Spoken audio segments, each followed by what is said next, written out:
watching Chicago's very own WGN News. If you don't think you need a budget to handle your money properly, consider these statistics. Nearly 7 in 10 Americans have less than $1,000 in savings, and only 30% have a long-term financial plan to secure their retirement. So if you don't have a budget, it may be time to start. Craig Bolanos, CEO of Wealth Management Group, is here to give us a quick course in Budgeting 101. Good morning. Hey, good morning. Thanks. Great to be back in WGN. Yeah, talking money. So your budget should include your goals, you say, and important to put your goals in writing. So if it's a new car, how is that incorporated in your budget other than writing down, I want a new car? And then what happens? How do you calculate that to reach your goals? Right. Well, let's begin here. I mean, first of all, do you need a new car or do you want a new car? And once we get through needs versus wants, which is what gets everybody in trouble, then let's talk about affordability, right? And to your point, I think budgeting begins with what are all of our necessary expenses, the rent, the mortgage, the utilities, the insurance, and then we've just got to see what's left, and we've got to make sure that payment fits within that structure.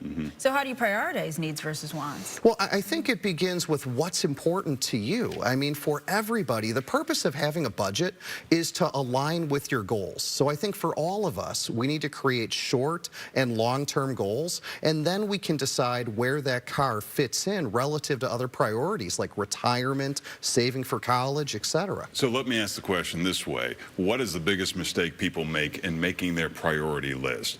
People in America like to buy stuff. Their credit card is huge. I don't know that they realize the compounding interest of that interest rate. No. So what's a good use of your money versus a bad use of your money? Well, I think a good use of your money is this. The American dream is being redefined. I mean, I realistically think if people can wake up every day without a financial hangover and get to a point in time where they can retire at a reasonable age, which is no longer 59, 60, it's 66, 67, maybe 70. So you want to know how you prioritize? You get out of all of your debt besides your mortgage, then you work towards securing your retirement before you secure your kids' education or anything else. And when you pay off that debt, should you pay it in big chunks, as big as you can? Like, how do you gauge how much you can afford to pay off on certain things at a time? I would assume credit cards first, and then student loan, you can negotiate with people on a payment plan where you have smaller amounts to pay. Well, I'm happy you mentioned the student loan thing, because student loans, in all fairness, are actually the most dangerous type of debt,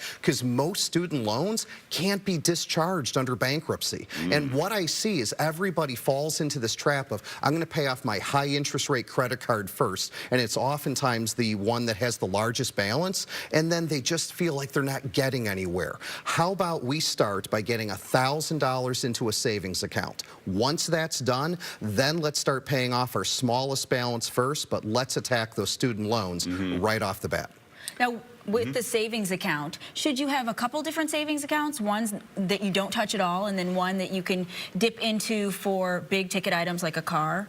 You know, great question. I think for all of us, you know, some of us compartmentalize. You know, we want a savings account for Christmas. We want an account for our emergency fund. And other people can really do a great job commingling their assets into a single account if they're using some of the online apps and tools that are available to help us plan our finances. But one thing I'm certain of, that very, very basic emergency fund, that needs to be in a separate, dedicated account that says do not touch. In fact, it should be covered in glass that says only break in case of an emergency. And the rule of thumb for, you talk about a safety net if you lose your job, where the safety net should look like what? What's the rule of thumb? Well, I think everyone wants to say you should have 3 to 6 months worth of income in a emergency account. That's wrong.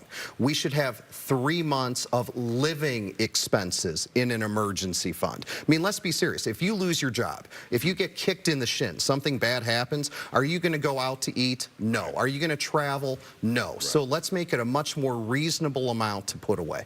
And you talked about some of those apps and tools to use. I know that one of them is Keep the Change from banks. And that basically rounds up your transaction to the largest dollar and then puts that in the savings account. Yeah, absolutely. There's a number of opportunities like that. So many retailers today allow you to round up to the nearest dollar with the incidental money going to charity. Let's use those applications to round up to the nearest dollar to go into the charity that's our emergency savings account. All right, Craig, thank you so much. Thank you. Okay, and for help with that safety net, banks have services that help you save. Just covered that. You can find What's Craig coming at up? Wealth Management Group. You can check out investwithwmg.com. Thanks, Craig. Always good to have you with Thanks, us. Craig. Thank you.